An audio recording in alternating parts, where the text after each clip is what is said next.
Hello, നമസ്കാരം. ഇന്നത്തെ ഈ വീഡിയോയിലൂടെ നമുക്ക് ഫിനിഷ്ഡ് മെറ്റീരിയലായ അലുമിനിയം, പിച്ചള, ചെമ്പ്, സ്റ്റെയിൻലെസ് സ്റ്റീൽ തുടങ്ങിയവയിൽ മാർക്കിംഗ്, സൈസ് അനുസരിച്ചുള്ള കട്ടിംഗ്, ഡ്രില്ലിംഗ്, ടാപ്പിംഗ് എന്നിവ എങ്ങനെ ചെയ്യാമെന്ന് നോക്കാം. ഒബ്ജക്റ്റീവ്സ്. ഈ വീഡിയോ കണ്ടു കഴിയുമ്പോൾ നിങ്ങൾക്ക് താഴെ പറയുന്നവ ചെയ്യാൻ കഴിയും. 1. വെർനിയർ ഹൈറ്റ് ഗേജ് ഉപയോഗിച്ച് അലൂമിനിയം, പിച്ചള, ചെമ്പ് എന്നിവയിൽ ആവശ്യമായ അടയാളപ്പെടുത്തലുകൾ നടത്തുക. 2. ഹാക്സോ ഉപയോഗിച്ച് അധികമുള്ള ലോഹം മുറിച്ചു മാറ്റുക. 3. Countersink, counterbore, reaming എന്നിവ ചെയ്യുക. 4. Tap, finish, deburr. ഈ പ്രാക്ടിക്കൽസ് ചെയ്യാൻ ആവശ്യമായ ഉപകരണങ്ങളും സാധനങ്ങളും എന്തെല്ലാമെന്ന് നോക്കാം. ഡ്രില്ലിംഗ് മെഷീൻ ഒരെണ്ണം, വെർനിയർ ഹൈറ്റ് ഗേജ് ഒരെണ്ണം, വെർനിയർ കാലിപ്പർ ഒരെണ്ണം, സ്റ്റീൽ റൂൾ 300 mm ഒരെണ്ണം, drill bit 6 mm to 12 mm ഒരു സെറ്റ്, റീമർ ടൂൾ 6 mm ഒരെണ്ണം, കൗണ്ടർ ബോർ 6 mm ഒരെണ്ണം, ടാപ്പ് ആൻഡ് ഡൈ സെറ്റ് ഒരെണ്ണം, ഫ്ലാറ്റ് ഫയൽ 12 ഇഞ്ചിൻ്റെ ഒരെണ്ണം, ഡോട്ട് പഞ്ച് ഒരെണ്ണം, ബോൾ പീൻ ഹാമർ 250 ഗ്രാമിൻ്റെ ഒരെണ്ണം. ഈ പ്രായോഗിക പരിശീലനത്തിനുള്ള ജോബ് സീക്വൻസിനെ പറ്റി നമുക്ക് ചർച്ച ചെയ്യാം.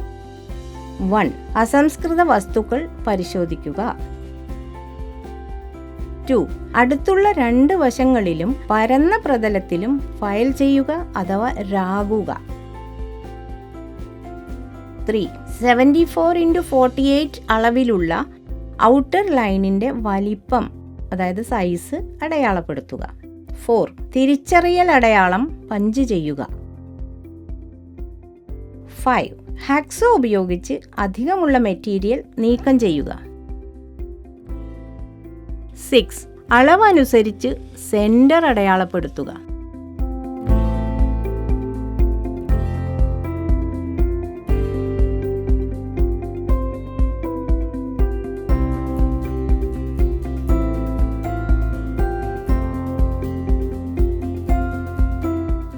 7.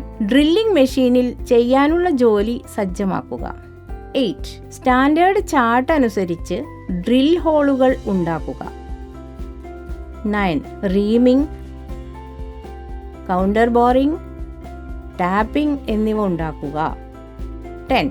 അളവനുസരിച്ച് കൗണ്ടർ സിങ്കിങ് ഉണ്ടാക്കുക. ഇനി പ്രായോഗിക പരിശീലനം നടത്താം. സ്റ്റെപ്പ് 1. അലൂമിനിയം, ചെമ്പ്, പിച്ചള തുടങ്ങിയ മെറ്റീരിയൽസ് ശേഖരിക്കുക. അവയ്ക്ക് 9 mm കുറയാതെ കനവും 76.5 mm കുറയാതെ നീളവും 48 mm കുറയാതെ വീതിയും ഉണ്ടായിരിക്കേണ്ടതാണ്. സ്റ്റെപ്പ് 2. ആംഗിൾ ബ്ലോക്കിന് നേരെ 3 വർക്ക് പീസുകൾ പിടിക്കുക. സ്റ്റെപ്പ് 3. വെർനിയർ ഹൈറ്റ് ഗേജിന്റെ സഹായത്തോടെ ഈ 3 വർക്ക് പീസുകളിൽ രേഖകൾ അടയാളപ്പെടുത്തുക. സ്റ്റെപ്പ് 4. ആദ്യം വർക്ക് പീസുകൾ ഒരു വെർട്ടിക്കൽ പൊസിഷനിൽ വെക്കണം. എന്നിട്ട് സ്കെച്ചിൽ തന്നിരിക്കുന്ന അളവനുസരിച്ച് മാർക്കിംഗ് മുഴുവനാക്കുക. സ്റ്റെപ്പ് 5. വർക്ക് പീസുകൾ തിരശ്ചീനമായി അതായത് ഹോറിസോണ്ടലായി വെച്ച് അളവ് അടയാളപ്പെടുത്തൽ പൂർത്തിയാക്കുക. സ്റ്റെപ്പ് 6. സ്കെച്ച് അനുസരിച്ച് ഡ്രില്ലിംഗ്, ടേപ്പിംഗ് മുതലായവ ഉണ്ടാക്കാനായി സെന്റർ പഞ്ചിന്റെയും ചുറ്റികയുടെയും സഹായത്തോടെ വർക്ക് പീസുകളിൽ പഞ്ച് മാർക്ക് ഉണ്ടാക്കുക.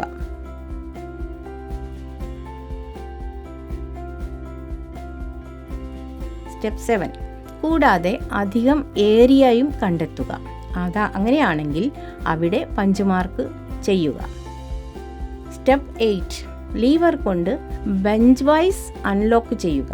വർക്ക് പീസ് ജോകൾക്കിടയിൽ വെച്ച് ടൈറ്റൻ ചെയ്യുക, മുറുക്കുക. സ്റ്റെപ്പ് 9. ഹാക്സോ ഫ്രെയിമിന്റെ സഹായത്തോടെ അധികമുള്ള കഷ്ണങ്ങൾ നീക്കം ചെയ്യുക. സ്റ്റെപ്പ് 10. ഇത് തന്നെ 3 വർക്ക് പീസുകളിലും ചെയ്യുക. സ്റ്റെപ്പ് 11. ബെഞ്ച് വൈസിന്റെ ജോസുകൾക്കിടയിൽ ജോബ് പീസുകൾ വയ്ക്കുക. വർക്ക് പീസുകൾ മിനുസപ്പെടുത്താനായി ഫയലിൻ്റെ അഥവാ അരത്തിൻ്റെ സഹായത്തോടെ ഫയൽ ചെയ്യാൻ തുടങ്ങുക. സ്റ്റെപ്പ് 12. ഈ 3 വർക്ക് പീസുകളിലും ഫയലിംഗ് പ്രോസസ്സ് പൂർത്തിയാക്കുക. സ്റ്റെപ്പ് 13. ഒരു വെർനിയർ സ്കെയിൽ എടുക്കുക. എല്ലാ വർക്ക് പീസുകളുടെയും നീളം, വീതി, കനം ഇവ അളക്കുക. നൽകിയിരിക്കുന്ന അളവുകൾക്കനുസരിച്ച് അവ പൂർത്തിയാക്കി എന്ന് ഉറപ്പാക്കുകയും വേണം. സ്റ്റെപ്പ് 14. ഉചിതമായ സൈസിലുള്ള ഡ്രിൽ ബിറ്റ് എടുത്ത് ഡ്രില്ലിംഗ് മെഷീനിലെ ചക്കിൽ ഫിക്സ് ചെയ്ത് ടൈറ്റ് ആക്കുക.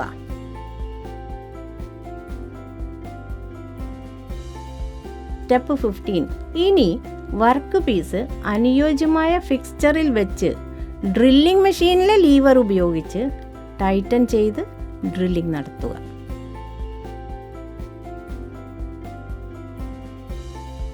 സ്റ്റെപ്പ് 16. ഇതേ രീതിയിൽ മറ്റ് വർക്ക് പീസുകളിലും 6 mm ഡ്രില്ലിംഗ് നടത്തുക. സ്റ്റെപ്പ് 17. നിലവിലുള്ള ബിറ്റ് മാറ്റി 12 mm ഡ്രിൽ ബിറ്റ് ഫിക്സ് ചെയ്യുക. സ്കെച്ചിൽ കാണിച്ച പ്രകാരം പൊസിഷൻ ബിയിൽ ഡ്രില്ല് ചെയ്യുക.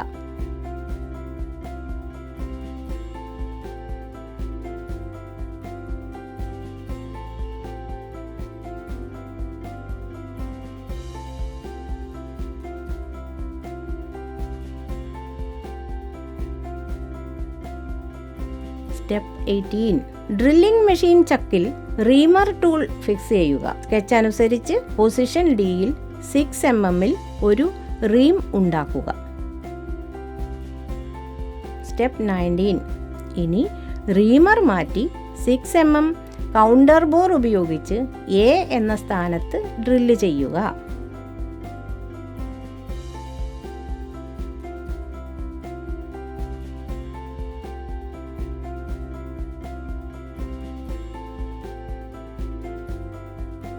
സ്റ്റെപ്പ് 20. 3 കഷ്ണങ്ങളിലും യഥാക്രമം 10, 12.5 എന്നീ മില്ലിമീറ്ററുകളിൽ സി, എച്ച് എന്നീ സ്ഥാനങ്ങളിൽ കൗണ്ടർ ശംഖുകൾ ഉണ്ടാക്കുക.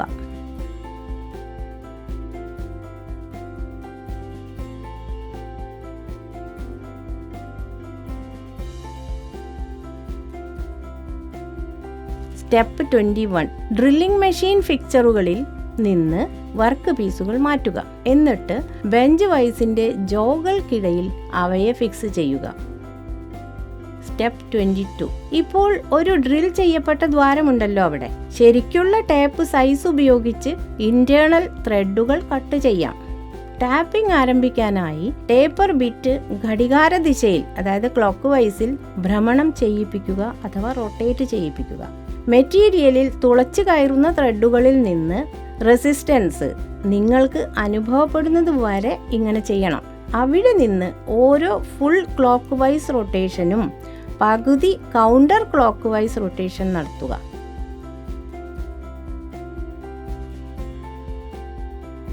നൽകിയിരിക്കുന്ന അളവുകൾ അനുസരിച്ച് യഥാക്രമം 10 mm, 8 mm, 6 mm എന്നിങ്ങനെ എഫ്, ഇ, ജി എന്നീ സ്ഥാനങ്ങളിൽ ടാപ്പിങ്ങുകൾ നടത്തുന്നു.